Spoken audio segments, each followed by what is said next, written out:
এমন ভাবে আঘাত, বুড়া বাবা রাস্তার আওয়াজ, রাস্তার পাশে ঘর, সন্তানের আঘাতে বাবায় মাটিতে পড়ে গেল, রক্ত বের হয়ে মাটির জমিন লাল হয়ে গেল। পেছনের ঘরে আম্মা যান এই অবস্থা দেখে একটা দৌড়াইয়া সন্তানের পা জড়ায় ধরছে আর বলে, বাবা তোর বাবারে আর মারবি না, তোর পায়ে ধরে মাপ চাই, তুই বাবারে আর মারিস না। মায়ের একটা লাথি মাইরা সন্তানটা এবার বের হয়ে গেল, হুন্ডা নিয়ে এবার চলতেছে বন্ধুদের আড্ডায় যাবে। মাওলার কুদরত, সন্তানটা হুন্ডা চালাইয়া যায়, ওদিকে মা আসমানের দিকে তাকায়া চিল্লায় কয়, হে মালিক, আমার সন্তানের ফিরাইয়া দিও না রে মালিক, এই সন্তানের মার আর কয়দিন খাবো, হেদায়াত থাকলে দিও, না হয় এই সন্তানের মুখ আমি মায়েরে দেখায়ও না। দরজাটা ভিতর দিয়ে এমন ভাবে আটকাইছে, সন্তান যদি আইসা দরজা ভাঙ্গে তারপর আর দরজা খুলবে না। মা এমন ভাবে আটকাইয়া দিল, বাবায় বিছানায় শুয়ে কাঁদতেছে, মাও কান্না করে, রাত্র গভীর। এদিকে আমার মাওলার কুদরত, যুবক ছেলেটা হুন্ডা নিয়ে রাস্তা দিয়া যায়, তাকায় দেখে রাস্তার পাশে এরকম প্যান্ডেলে একজন আল্লাহওয়ালা বয়ান করে মা বাবার খেদমতের উপরে। যুবক ছেলেটা হুন্ডা থামায় দাঁড়ায় দাঁড়ায় বয়ান শুনল, আল্লাহর ওলিদের বয়ান, মনে হয় যেন কঠিন, বড় আকর্ষণ অন্তর। যুবকের হৃদয়টা চুম্বকের মতো একটা টান দিছে। যুবক দাঁড়াইয়া কিছুক্ষণ বয়ান শুইনা হুন্ডাটার মধ্যে তালা মাইরা মাঠের পিছনে বসে গেছে। আল্লাহর ওলি এমন বয়ান দিলেন, এক পর্যায়ে যুবক ওই পিছনে বয়া কান্না শুরু করলো। কান্না করতে করতে এক পর্যায়ে মাটিতে গড়াগড়ি খায় চিৎকার শুরু করলো। ওই যুবকের চিৎকারে পুরো ময়দানটা থরথর করে উঠলো। সবাই নজর করে আছে। আল্লাহর ওলি বয়ান করার মধ্যে নজর পড়ে গেল।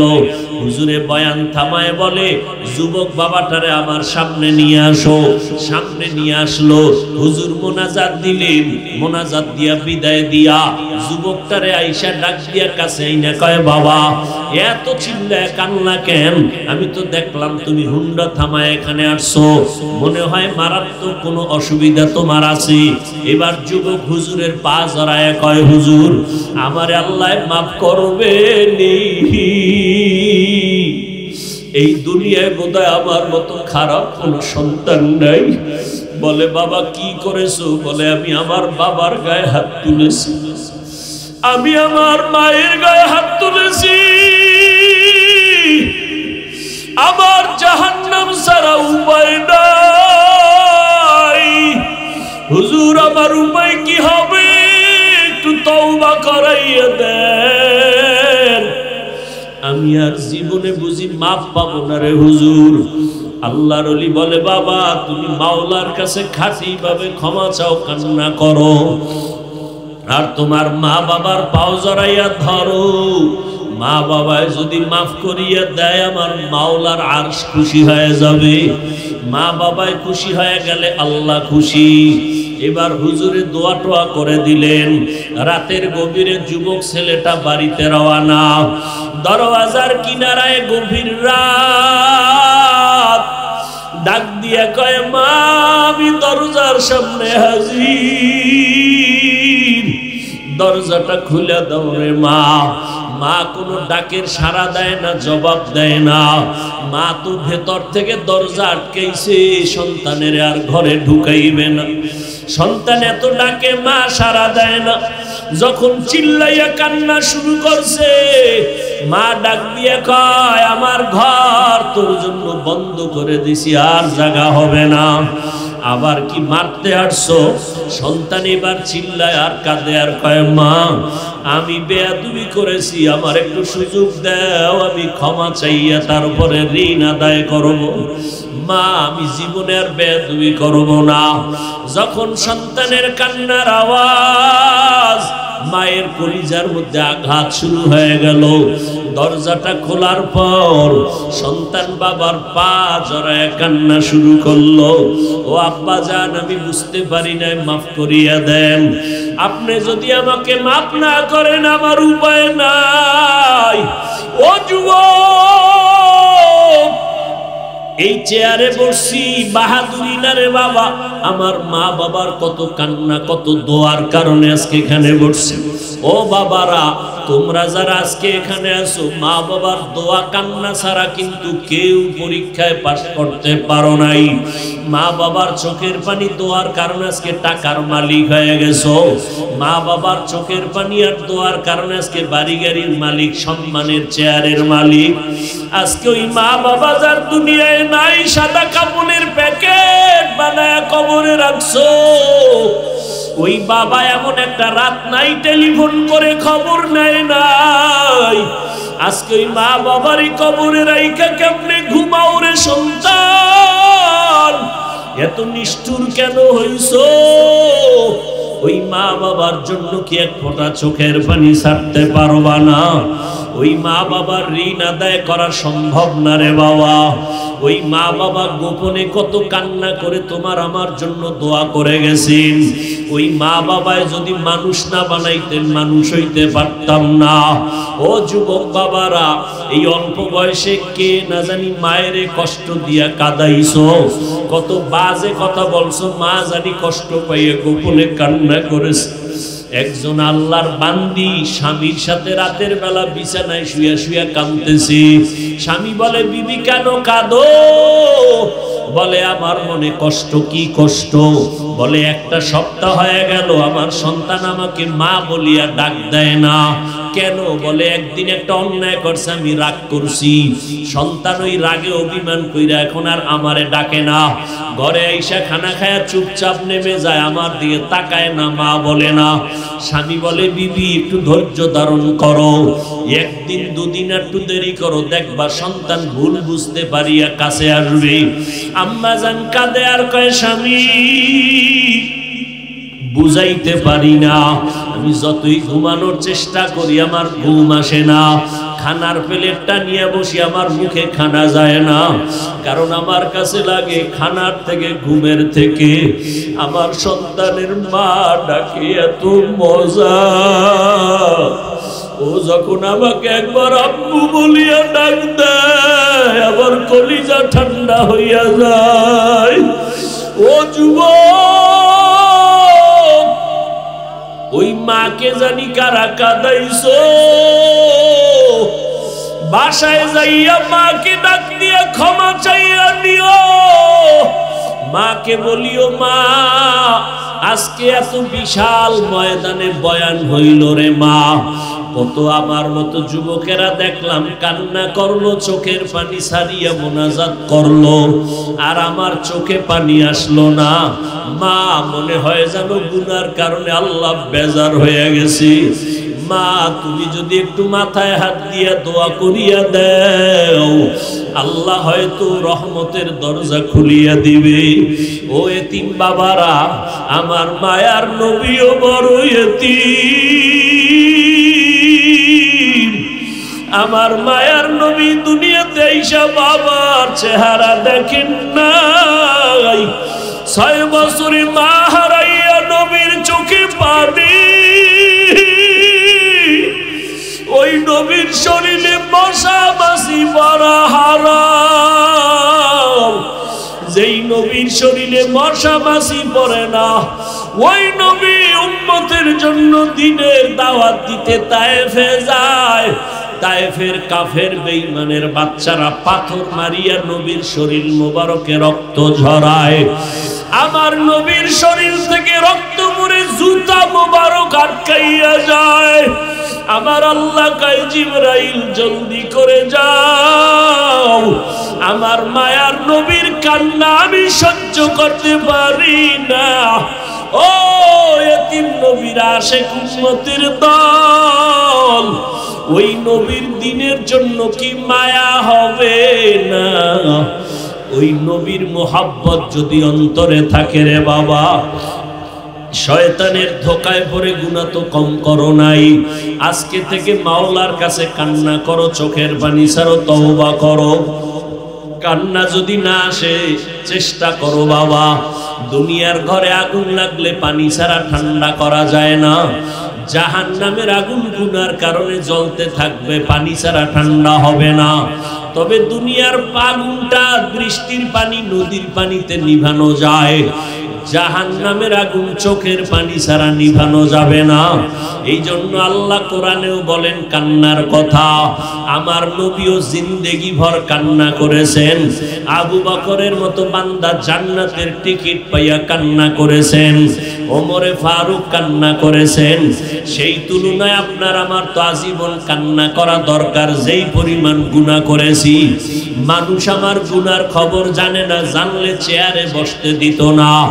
আল্লাহ পাক সব জানেন, এরপরও রাগ করিয়া খানা বন্ধ করেন নাই। বরং আমার আল্লাহ ডাকতেছেন, বান্দা কই গেছো, আয় আয় আয়।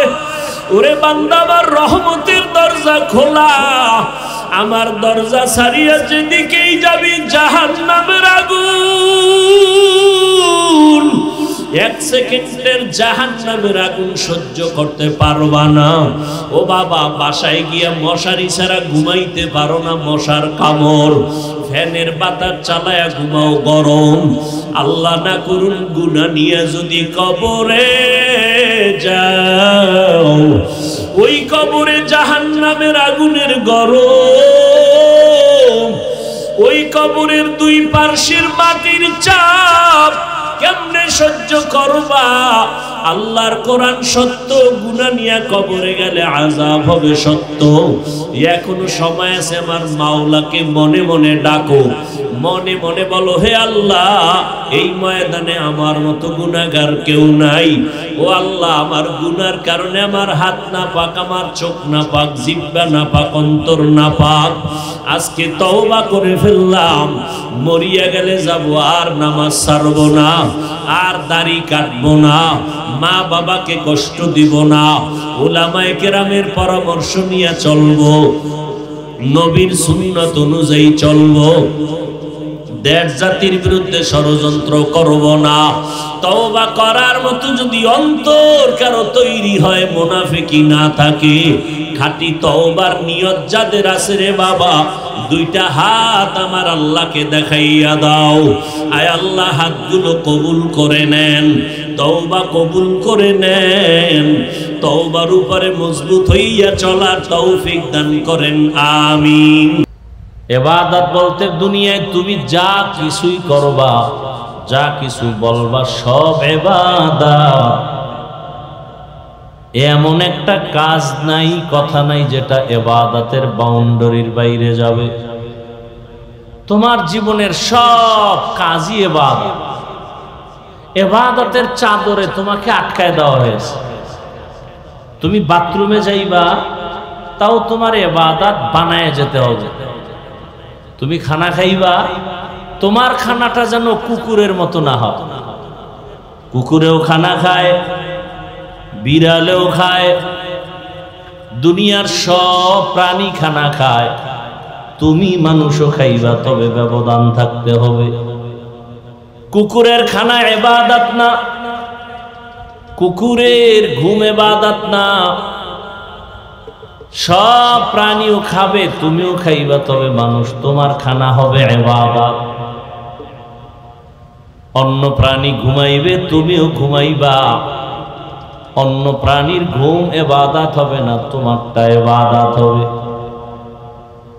কারণ দুনিয়ার সব তোমার গোলাম, আর তুমি শুধু কার গোলাম? আল্লাহর গোলাম। অতএব তুমি যা করবা সব আল্লাহর জন্যই করবা। দুনিয়াতে যা কিছু তুমি করবা ইবাদতের বাইরে কিছুই নাই। তুমি খানা খাও, ঘুমাও, ব্যবসা করো, চাকরি করো, লেখাপড়া করো, সব তোমার ইবাদতের পর্দার ভেতরে আটকানো। যদি তুমি ইবাদত বানাইয়া করো। বলে ইবাদত বানায় করো কিভাবে? বলে ইবাদত বানায় করার দুইটা শর্ত মেনে করলে ইবাদত হবে। তুমি জীবনে যা কিছু করবা সব কিছু আমার আল্লাহকে রাজি করার জন্য, আল্লাহর সন্তুষ্টি অনুযায়ী, এবং তুমি যা কিছু করবা সব হবে রাহমাতুল লিল আলামিনের আদর্শ অনুযায়ী। আমি খানা খাইতেছি আল্লাহর সন্তুষ্টির জন্য, কার তরিকায়? রাসূলের আদর্শ অনুযায়ী। বলে আল্লাহর সন্তুষ্টির জন্য যদি খানা খাই তাহলে আমার খানাটা হবে দস্তারখান সহ। আল্লাহর সন্তুষ্টির জন্যই যদি খানা খাই তার মানে আমি আল্লাহকে সিজদা দিব, নামাজে আমি সময় কাটাবো, রমজানে রোজা রাখবো। আমার এই আল্লাহর সন্তুষ্টির জন্যই যদি খাই তাহলে এর মানে হলো আমি আল্লাহর ইবাদতে আমার শক্তি লাগবে, আর শক্তি অর্জনের জন্য আমার খানার প্রয়োজন। আমার খানা খাইলে শক্তি হবে, শক্তি দিয়ে কি আমি গুনাহ করব না ইবাদত করব? তাহলে আল্লাহর সন্তুষ্টির জন্য খাই, তার মানে আল্লাহর সন্তুষ্টির একমাত্র কাজ ইবাদত, আর সে ইবাদত করতে হলে শক্তি লাগবে, শক্তি অর্জনের জন্য খানার দরকার, এজন্য খাই। হতে হবে রাহমাতুল লিল আলামিনের আদর্শ অনুযায়ী। আমি ঘুম যাই তাও আল্লাহর সন্তুষ্টির জন্য। আল্লাহর সন্তুষ্টির জন্য ঘুম যাওয়ার মানে হলো আমি যদি ঘুম না যাই আমি দুর্বল হয়ে যাব, ক্লান্ত হয়ে যাব, আমার ইবাদত করতে ঝামেলা হয়ে যাবে।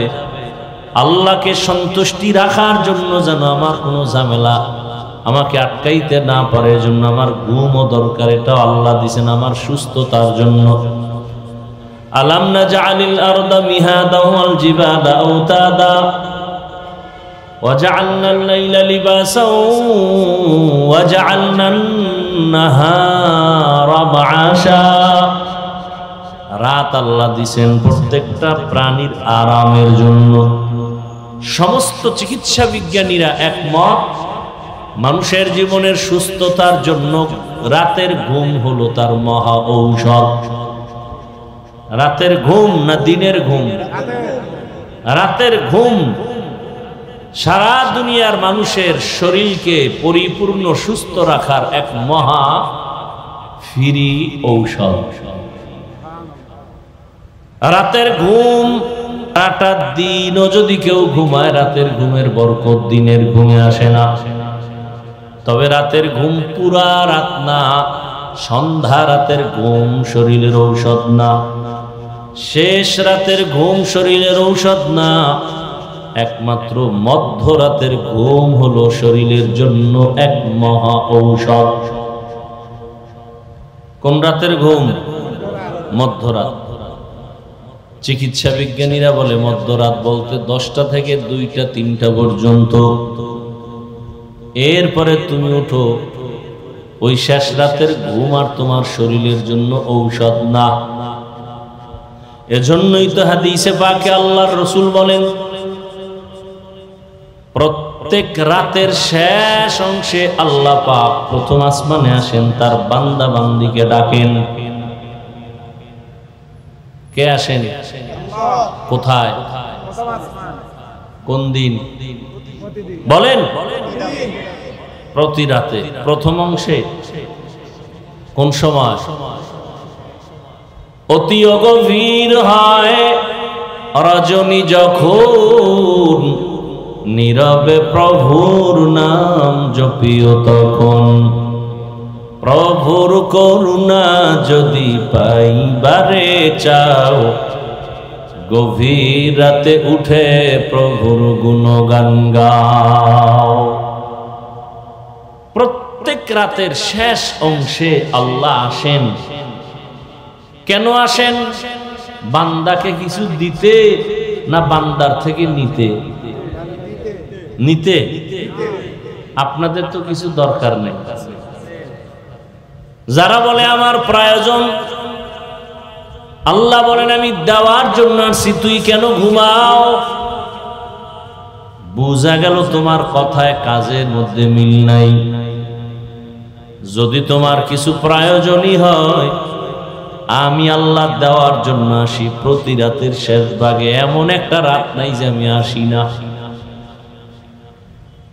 আল্লাহ এসে নবী বলেন, আল্লাহ ডাকেন আর বলেন আলা মিন মুস্তাগফিরিন ফাগফির লাহ, আলা মিন মুস্তারজিকিন ফাআরযুকাহ।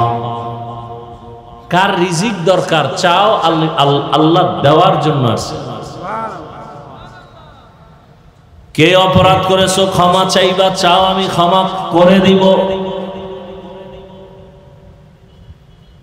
আল্লাহ দেওয়ার জন্য আসছেন, নেওয়ার জন্য না। কিন্তু যারা প্রয়োজন, এই বান্দাগুলো ঘুমায় না। যত নবী যত রসুল শেষ রাতে আল্লাহর সাথে কথা বলেছেন। সমস্ত আইম্মায়ে কেরাম, সাহাবায়ে কেরাম রাতের গভীরে আল্লাহর সাথে কথা বলেছেন। এমনকি আল্লাহর প্রিয় কিছু বান্দাই জমিনে ছিল, রাতের এক অংশ পর্যন্ত ঘুমায় না। 1 থেকে 2 ঘন্টা ঘুমাইয়া আল্লাহর ইবাদতে, আল্লাহর সাথে কথা বলার জন্য সারা রাত কাটায় দিতেন নামাজের মুসাল্লায়। আল্লাহ পাক বলেন আমি দেওয়ার জন্য আসি। তাহলে আমি ঘুমাই কেন? আল্লাহর সন্তুষ্টির জন্য, রসুলের তরিকা মতে, বলে নবীর আদর্শ মতে ঘুম মানি। নবীজি বলেন কেউ যদি এশার নামাজ পড়ে ঘুমিয়ে যায়, আবার ঘুম থেকে উঠিয়া ফজরের নামাজ আদায় করে, নবীজি বলেন এই যে এশা থেকে ফজর পর্যন্ত ঘুমাইল, এই ঘুমটাও তার ইবাদতের পাল্লায় ওজন করা হবে। যে এশার নামাজ জামাতে পড়লো, এরপরে ঘুমায় গেল, আবার উঠে সে ফজরের নামাজ জামাতে আদায় করছে, এই মাঝখানের সময়টা যে ঘুমাইলো, এটাও নেকের পাল্লায় উঠে যাবে।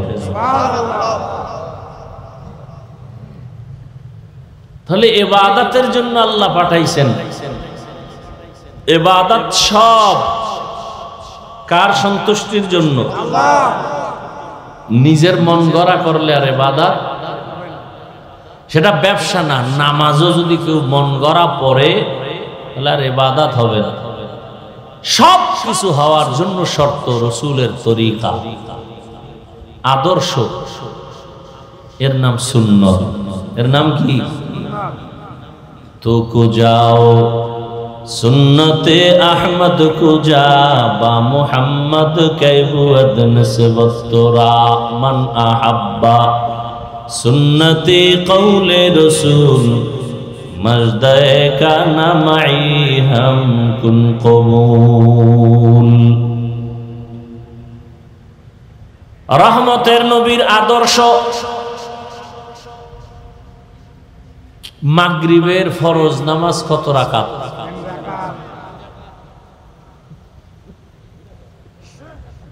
বুঝেন না আপনার? মাগরিবের ফরজ নামাজ কত রাকাত? এখন একজনে 3 রাকাত শেষ করতে গিয়া চিন্তা করলো যে বেজোর হইয়া লাভ কি, আল্লাহকে আরো 2টা সিজদা বাড়ায় দিয়া 4 রাকাত করি। আল্লাহর জন্যই আরো 2টা সিজদা বাড়াইয়া আর 1 রাকাত পড়িয়া 4 বানাইল। আল্লাহ খুশি কেন? সে তো গুনাহ করে নাই, কাউকে গালি দেয় নাই, মানুষকে দেখাবার জন্য করে নাই, আল্লাহর জন্যই করছে। এরপরও কি হবে? গুনাহ হবে। কেন? নবীজির আদর্শে এটা নাই। যা হবে সব মদিনার রসুলের আদর্শ অনুযায়ী। আর নবীজির আদর্শ, এই বাচ্চাগুলো এমন করে কেন? এরা বুঝলাম না। তুমি মরাডারে মারো কেন, হয়ে লড়ে কেন? তো এমনি নাচনিওয়ালা বুড়ি, আরো যদি পায় ডোলের, সব এলোমেলো, কথাও এলোমেলো।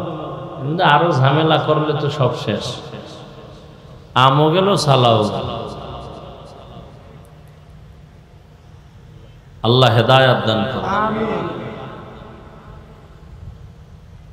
রসুলের আদর্শ এতটা পারফেক্ট, পৃথিবীতে মানুষ জীবনে যা করবে প্রত্যেকটা কাজের মধ্যে রসুলের নিদর্শন আছে, আদর্শ আছে। নবীর আদর্শে দেখায় না এমন কোন কাজ। সরকার খানা বরাদ্দ দেয় খাদ্য মন্ত্রণালয়ের থেকে, তাই তো? এই আপনাদের মাগুরা জেলার জন্য গম, চাল এগুলি বরাদ্দ দেয় না? দেয়। এই চালটাকে কিভাবে আপনি পাকাবেন, ভাত বানাবেন, রুটি বানাবেন, এই সিস্টেম, এই তরিকা, এই আদর্শ খাদ্য মন্ত্রণালয়ের থেকে সরকারিভাবে কেউ শিখাইয়া দেয়? আর আমার রসুলের আদর্শ কত সুন্দর।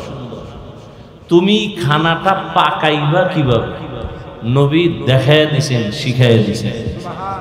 খানা পাকাইয়া খাইতে বসবা কিভাবে, খানাটা তুমি লোকমা মুখে দিবা কিভাবে, নবী ধরে ধরে সব শিখাইয়া দিছেন। নবীজির আদর্শের মতো দামি আদর্শ পৃথিবীর আর কোথাও কারো কাছে নাই। এই জন্য সব ধান্দাবাজার চান্দাবাজেরা চান্দাবাজি ধান্দাবাজি করে ব্যর্থ। রসুলের আদর্শ এত সুন্দর যে ১৫০০ বছর পরে এখনো যারা রসুলের আদর্শ মতো চলে, এদের মতো সম্মানে শান্তিতে পৃথিবীতে এখনো কেউ নেই, এখনো কেউ নেই। নবীজির আদর্শ বাদ দিয়া যারা ভিন্ন আদর্শ গ্রহণ করার স্বপ্ন দেখছিল, কেউ নিজেরাও শান্তি পায় নাই, অন্যদেরও শান্তি দিতে পারে নাই।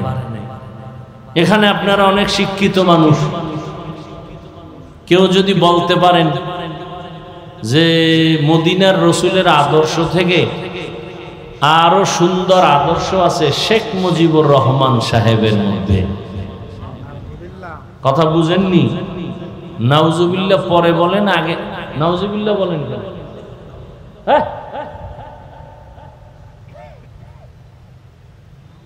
নাউজুবিল্লাহ বলেন কেন? রসুলের আদর্শ জবাই হয়ে গেছে, কষ্ট লাগে না? নেতার আদর্শ উল্টা পাল্টা হইলেই কষ্ট লাগে, নাউজুবিল্লাহ বলেন কেন? হারাম খাইতে খাইতে দুনিয়াদারের গোলাম হয়ে গেছে, নাউজুবিল্লাহ।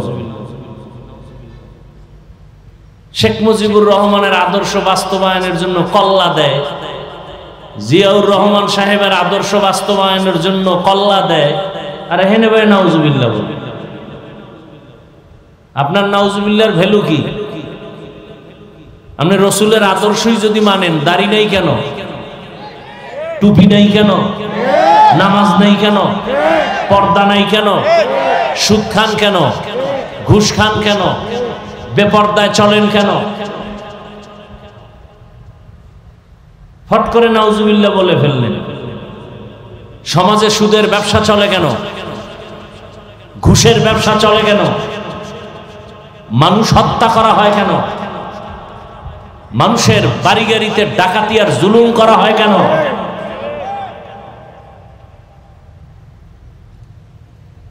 কথা বুঝার চেষ্টা করেন, দিল থেকে মানার বুঝার চেষ্টা করেন। আপনিও মুসলমান, আমিও মুসলমান।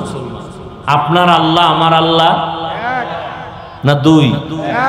আপনাদের নবী আমার নবী, আপনাদের কোরআন আমার কোরআন, আপনাদের কাবা আমার কাবা, আপনাদের ধর্ম আমার ধর্ম, আপনাদের কালেমা আমার কালেমা। তাহলে আপনাকে দাড়ির জন্য আমাকে বয়ান করতে হবে কেন? নামাজের জন্য আপনাকে বয়ান করতে হবে কেন? যে এখানে এত মানুষ বসছেন, নাই নাইয়ের মধ্যে যারা বসছেন, এর মধ্যেও বহু মানুষ ফজর পড়েন নাই, জোহর পড়েন নাই, আসর পড়েন নাই, মাগরিব পড়েন নাই, এশা পড়েন নাই। কি মস্কারি করেন না?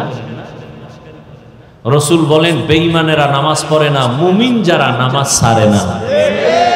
আপনি কি নিজের হিসাব মিলায় নেন তাড়াতাড়ি?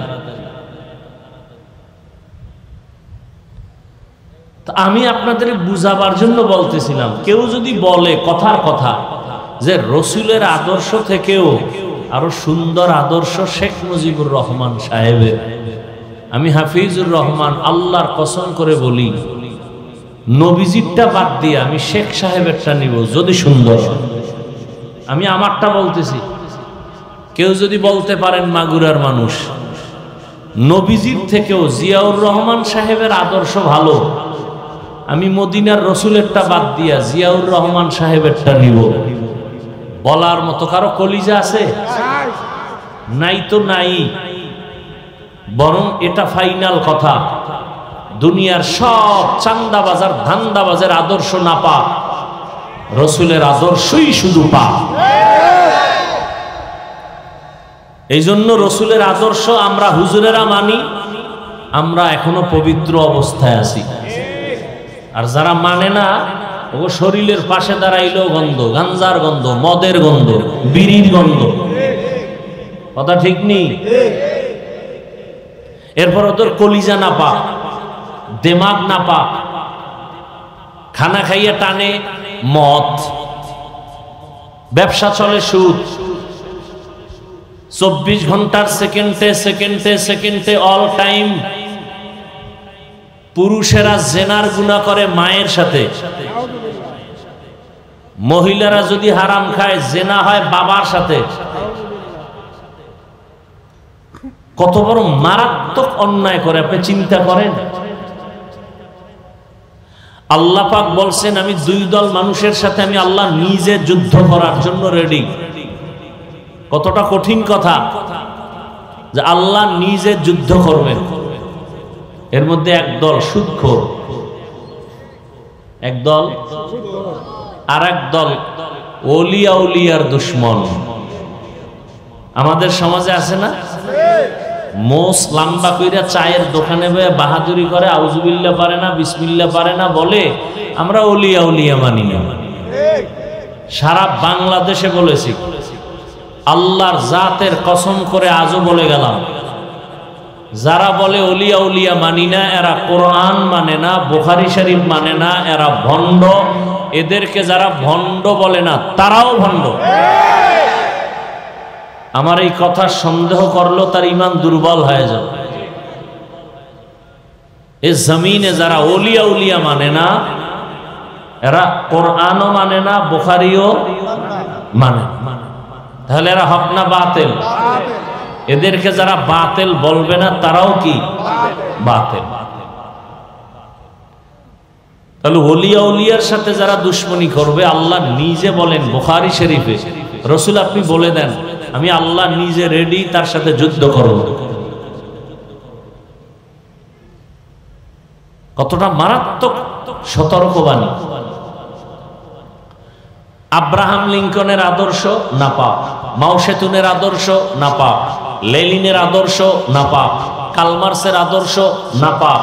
এক কথায় দুনিয়ার সবার আদর্শ না পাপ, রাহমাতুল্লিল আলামিনের আদর্শই কি কেমন পাক বুঝার চেষ্টা করেন। ইতিহাস আপনারা জানেন, শিক্ষিত মানুষ, রহমতের নবী জমিনে আসছেন, কোন জায়গায় আসছিলেন জানা থাকলে একটু জবাব দেন। নবীজি দুনিয়াতে আসছেন কোন স্থানে বলেন? না মাগুরায়? মক্কায়। এবার আপনারা শুনছেন ওলামায়ে কেরাম থেকে, রসুল যখন আসছেন মক্কায়, সেই সময় মক্কার হালাত ছিল অনেক খারাপ। কেমন খারাপ? মক্কার মানুষের মতো লম্পট চরিত্রহীন জমিনে আর কোন মানুষ ছিল, বড় খারাপ। এগুলো বিস্তারিত বিবরণ দেওয়ার সময় নাই, দরকারও নাই। এক কথায় মক্কার মানুষ ছিল পৃথিবীর নিকৃষ্ট চরিত্রহীন লম্পট। কতটা খারাপ ছিল! নারী আর পুরুষ উলঙ্গ হয় বাইতুল্লাহ তাওয়াফ করে, কোন পশু জবাই করার পরে রক্ত বাইতুল্লাহর দেওয়ালে মেখে দেয়। মক্কার মানুষ এতটা খারাপ। রহমতের নবী আসছেন, দীর্ঘ 40 বছর পর্যন্ত রহমতের নবী কোনদিন কাউকে বলে নাই নামাজ পড়ো, কালেমা পড়ো, জিকির করো, তেলাওয়াত করো। 40 বছর পর্যন্ত নবী কাউকে দাওয়াত দেন নাই। সবাই মুশরিক, কাফের। নবী সবার সাথে হাসি মুখে চলতেছেন, সবার সাথে হাসি মুখে চলেন, সুন্দর ব্যবহার। 40 বছরের ব্যবহারে মক্কার খারাপ মানুষগুলো রসুলের ভক্ত হয়ে গেল অন্তর দিয়া। আব্দুল্লাহর ছেলে মোহাম্মদ একটা মিথ্যা কথা বলে না জীবনে, জীবনে কোনোদিন একটা গালি দেয় নাই। হাজারো গালি শুনছি, নবী গালির জবাব দেন নাই। মক্কার কাফের মুশরিকেরা রহমতের নবীর আদর্শ দেখা পাগল হয়ে গেল। কেমন আব্দুল্লাহর সন্তান, দুইটা চোখ মোবারক গরম করে রহমতের নবী কারো দিকে তাকান না, চোখ গরম করে তাকান না।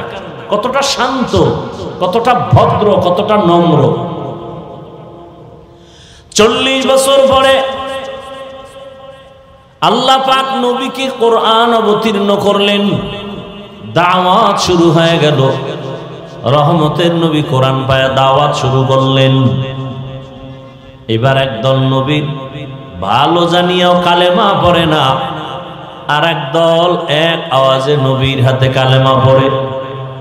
মক্কার এই চরিত্রহীন মানুষগুলো রহমতের নবীর হাতে হাত লাগাইয়া কালেমা পড়ার পরে এরা এতটা দামি হয়ে গেছে, আল্লাহ জিব্রাইলকে পাঠায় বলে লিস্টি নিয়ে নবীর কাছে দাও, লিস্টির মধ্যে যাদের নাম আছে ঘোষণা করে দাও এরা বিনা হিসাবে জান্নাতি।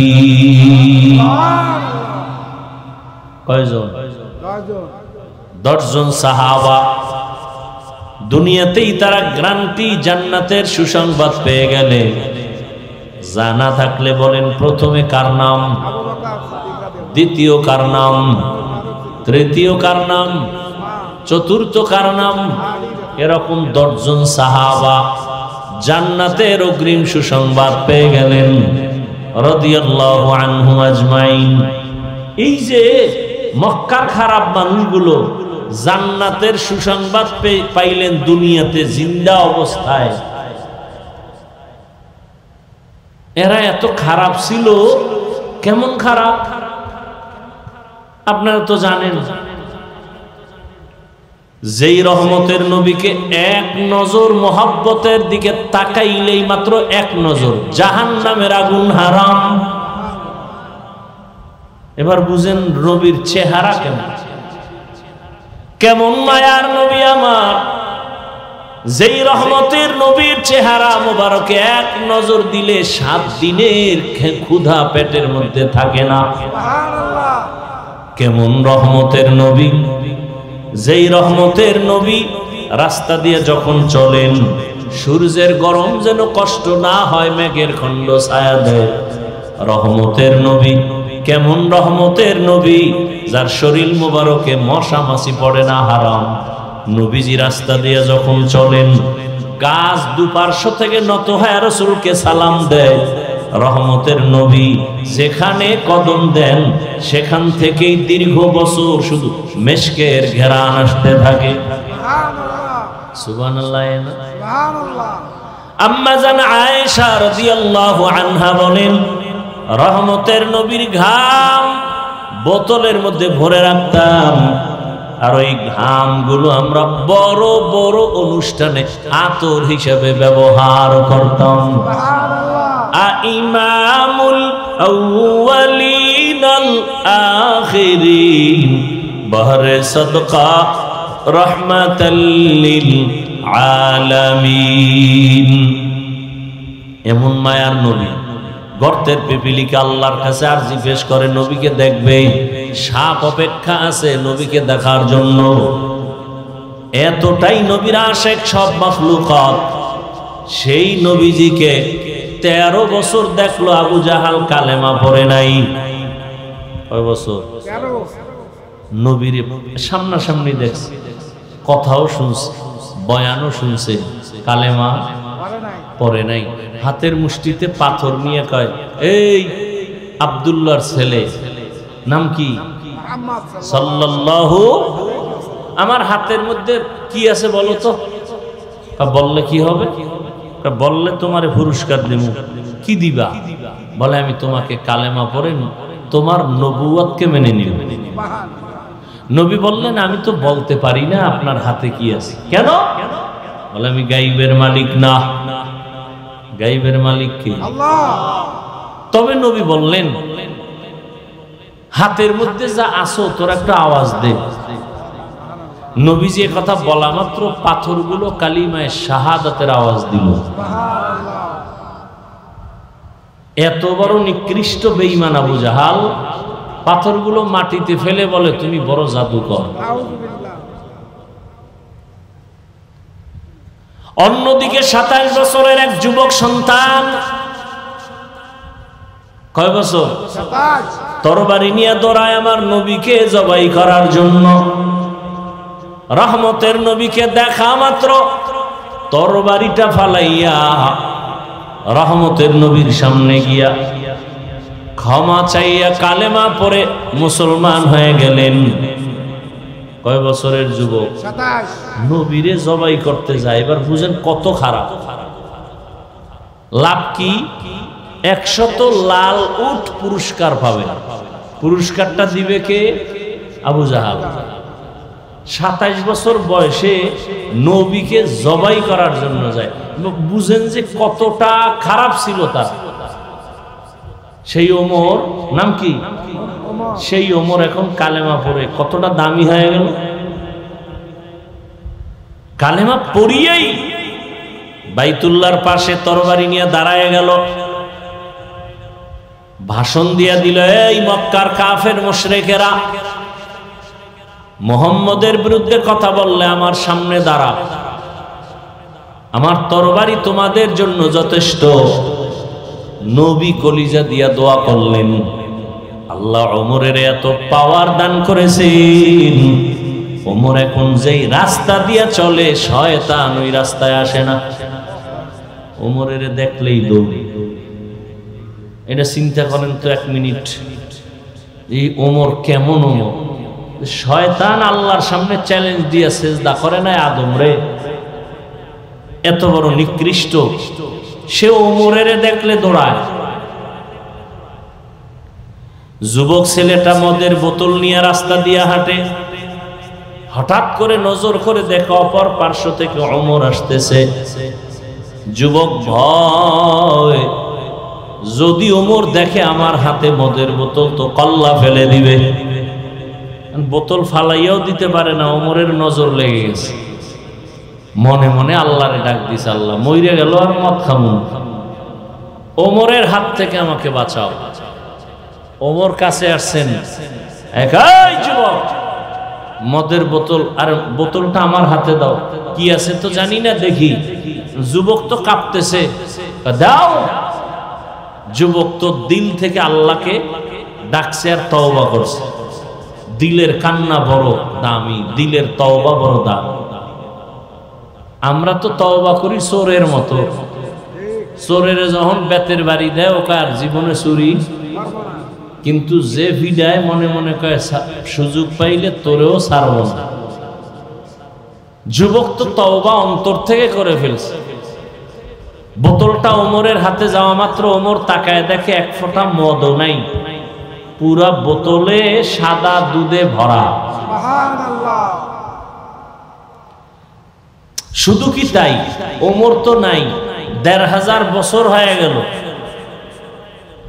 এখনো সে ওমরের পাওয়ার। এখনো যে নাম রাখছে ওমর, দেখবেন সে খুব গরম। যার নাম আবু বকর সে খুব নরম। শুধু তাই না, আমি বলে গেলাম পারলে আমল করেন, করবেন না তো কপাল খারাপ। প্রতিদিন যদি কেউ ঘুমের আগে ওযু সহকারে ঘুমায় আর বুকের উপরে খালি আরবিতে 3টা অক্ষর লেখে, আইন মিম রা, ওমর, এটা আঙ্গুল দিয়ে যদি বুকের উপরে লিখে ঘুমায়, মৃত্যুর আগের দিন পর্যন্ত কোনোদিন ঘুমে স্বপ্ন হবে না, দোষের স্বপ্ন হবে না, খারাপ কিছু দেখবে না স্বপ্নে। খালি ওমরের নামটা আইন মিম র তিনটা অক্ষর বুকে লাগবে আঙ্গুল দিয়ে। এবার বুঝেন ওমর ভেড়া খেডা, বুঝেন না রসুলকে জবাই করতে যায় কত বড় টপ লেভেলের টেররিস্ট। সেই ওমর সম্পর্কে রসুল বলেন, আমি মুহাম্মদের পরে নতুন আল্লাহ যদি আরেকজন নবী বানাইতেন ওমর হতো নবী। সুবহানাল্লাহ। ওমর কি নবী? তার মানে আল্লাহ আমি মুহাম্মদের পরে আর কোন নবী বানাবেন, অতএব ওমরও নবী না, আর গোলাম আহমদ কাদিয়ানীও নবী না। অথচ টাকা খাইয়া এই জমিনে বহু লোক আছে কাদিয়ানির পথে, এবং আরো কিছু লোক কাদিয়ানি বানাবার অপচেষ্টা করে শুধু টাকার জন্য, আর কিচ্ছু না। না আরবি পারে, না আউযুবিল্লাহ পারে, না বিসমিল্লাহ পারে, না কালেমা পারে, শুধু এই ধান্দাবাজি, শুধু টাকার জন্য। অথচ মানুষের টাকা অশান্তির মূল চাবি, শান্তি না। কি টাকা শান্তি দেয়? কই টাকাওয়ালারা কই? 10 তলা বিল্ডিং এর মাস্তানি কইরা লাভ কি যদি জঙ্গলে ঘুমাইতে হয়? সুইস ব্যাংকে টাকা রেখে লাভ কি যদি টাকাগুলো বংশ